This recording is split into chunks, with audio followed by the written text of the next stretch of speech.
If you want to be a multimillionaire, you've got to stop making up lies.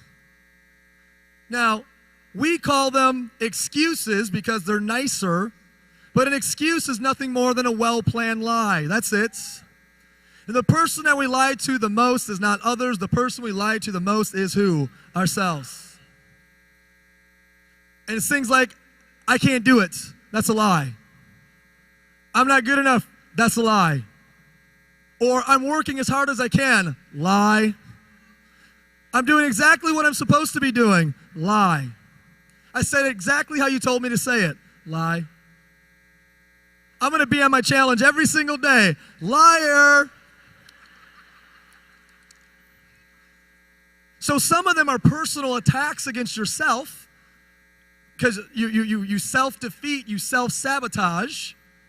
And some of them are excuses of why you didn't do stuff because you want to protect yourself. So some of you guys build yourself down. You take yourself down. I can't do this. I can't do that. And some of you guys put this wall up of excuses so you can protect yourself. I'm busy. Oh, you're busy? You're busy? Anybody in the room busy? Make some noise.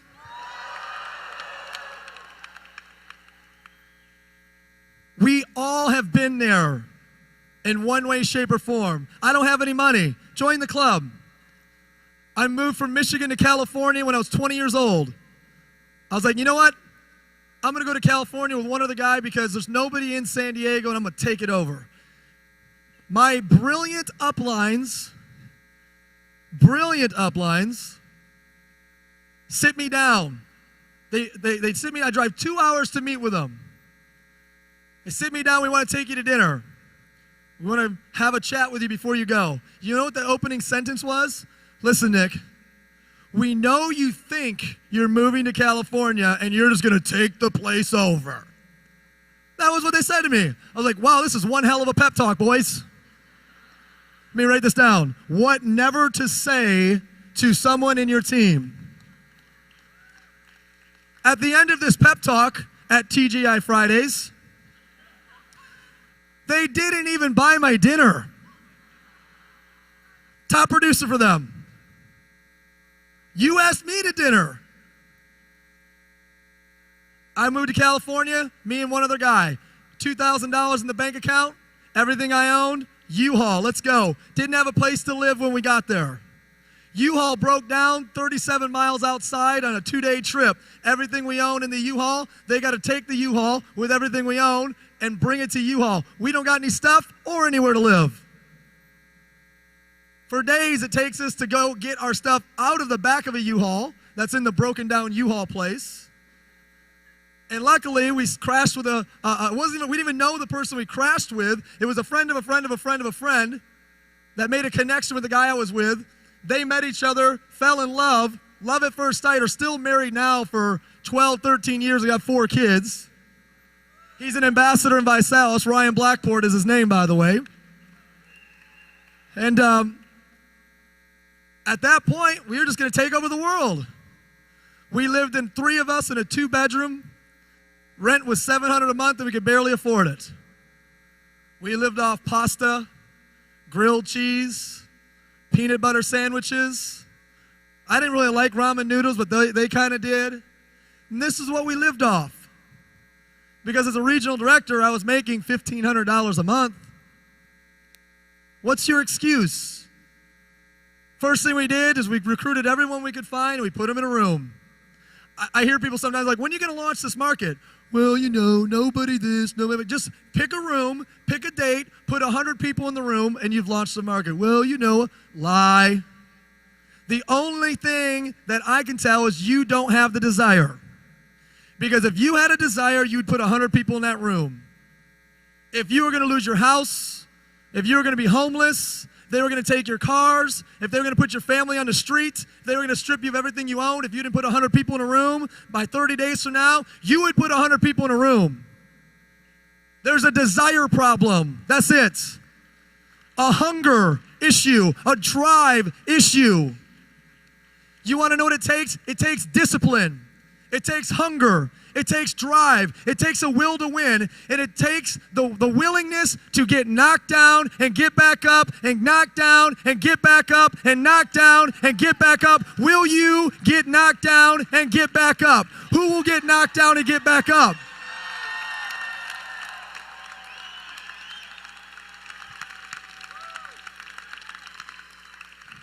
I remember I started getting parking tickets. My parents are watching this in the back, so I love this one. Couldn't afford to pay the parking tickets. Anyone get some tickets that you can't afford to pay?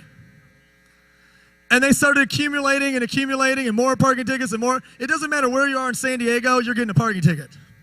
Park in your own spot, parking ticket. What for? I don't know. I just didn't like your car. Parking ticket. So these parking tickets are up to like $700, $800. Car gets towed, can't pay it out. So the car is in my dad's name. So this is just about the point where they're getting sophisticated enough to communicate the California systems of tickets to the Michigan system.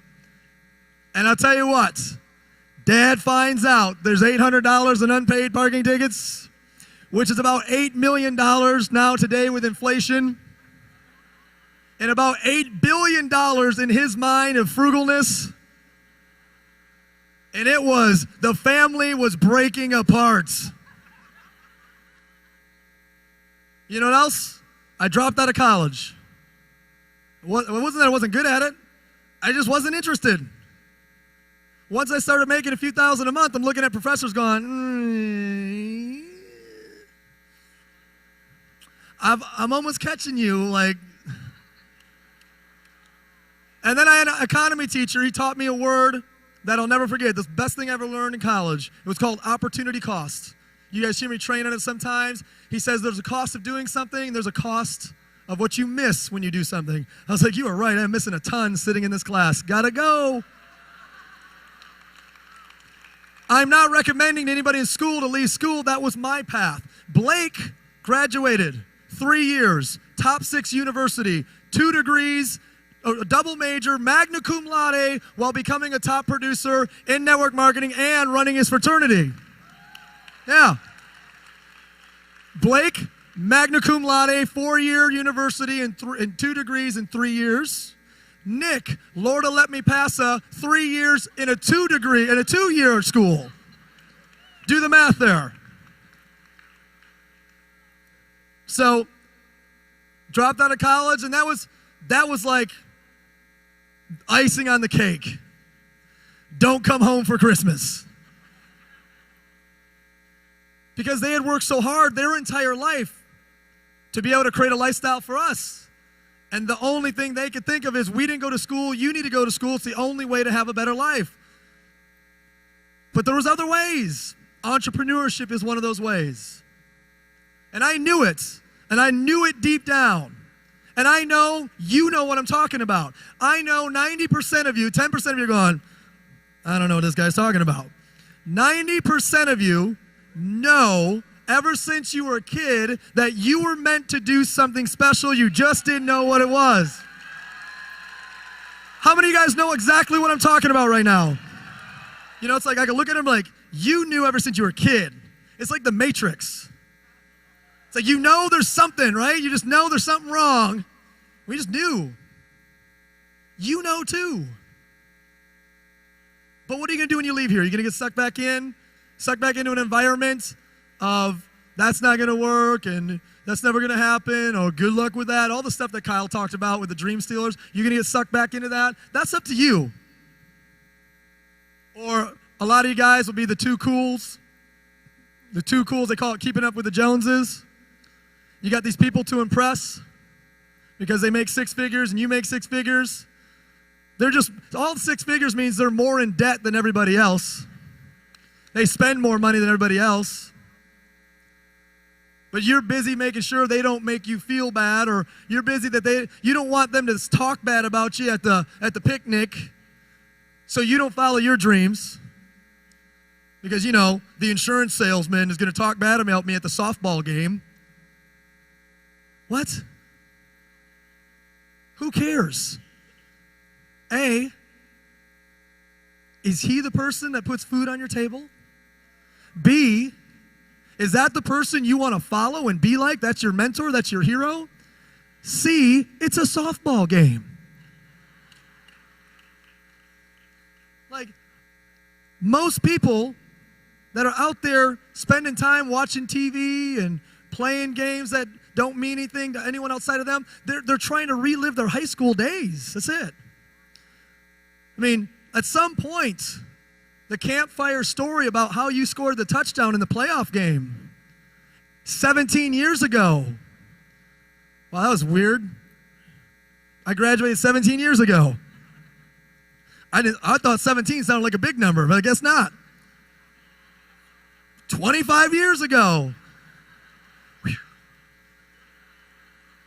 At some point, you got to stop telling that story. Do you know why people still tell that story? They haven't done anything since worth talking about. That's why they still tell that story.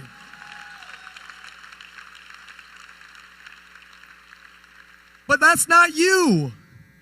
You're different. But you know that you are. You always have. So did I. But I was willing to pursue it. I was willing to stop at nothing. I was willing to get back up. I was willing to make every sacrifice. I was willing to sleep in my car after presentations hours away because I couldn't afford a hotel. I was willing to sleep in the other leaders' couches in the marketplaces because I couldn't afford a hotel. I would drive 6, 7, 8 hours, do presentations all across the Bay Area, come drive back down. I'd stop everywhere I had to stop, and I'd sleep wherever I had to sleep. Not because of what it did for me at that moment. Not because I was rich at that moment. Not because I was making money at that moment. It was just a deposit, a deposit, a deposit, a deposit, a deposit. You got to put your time in. You got to put your time in. You got to keep making deposits and deposits and deposits. And it's not deposits of money. It's deposits of sweat equity. It's deposits of discipline. It's deposits of sacrifice. It's deposits of overcoming. It's deposits of no, no, no, no, no. And you keep going anyways, and you keep going anyways, and you keep going anyways. You have got to put your time in. Stop waiting for something to be handed to you. Stop waiting for something to be given to you. Stop whining because you're not where you want to be yet. Just know you've got to put your time in. Recently I was talking to a top leader. He's like, I've worked so hard the last 60 days. I'm like, sacrificed so much. Like, you haven't sacrificed anything if you say what you want is really true.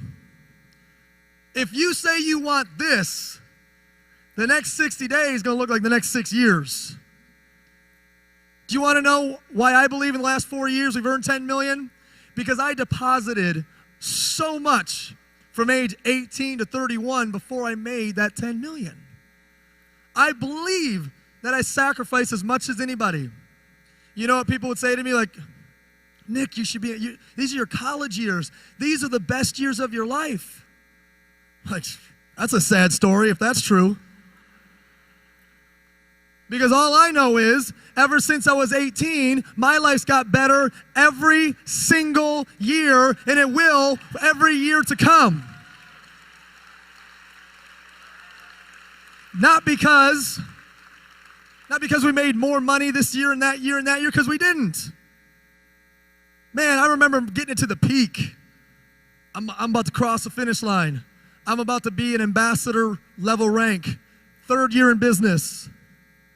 3rd year in business. My upline leaves to another company. 2 of the owners leave to another company. And they recruit 8 of my top 11. Manipulate them, lie to them. You're just living in Nick's shadow. You're going to be the Nick of the new company. Just all, and these are kids, right? These are my high school buddies. These are my roommates and high school buddies. 8 of my top 11, neutralized, gone. Most of you guys would have said, well, I'm going to go switch companies too so I can still be above them. It's not what I did. I grabbed the 3. One of them's made millions and millions of dollars in this company. He's made so much money in this company, you haven't seen him in 5 years. One of them was Ryan Blackport, the guy I told you I moved to California with. And the other one was this little 19-year-old named Blake Mullen.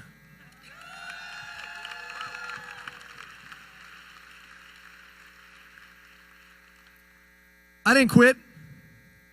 You know what I did? I said, well, this is the day I become a leader. It can't get any worse.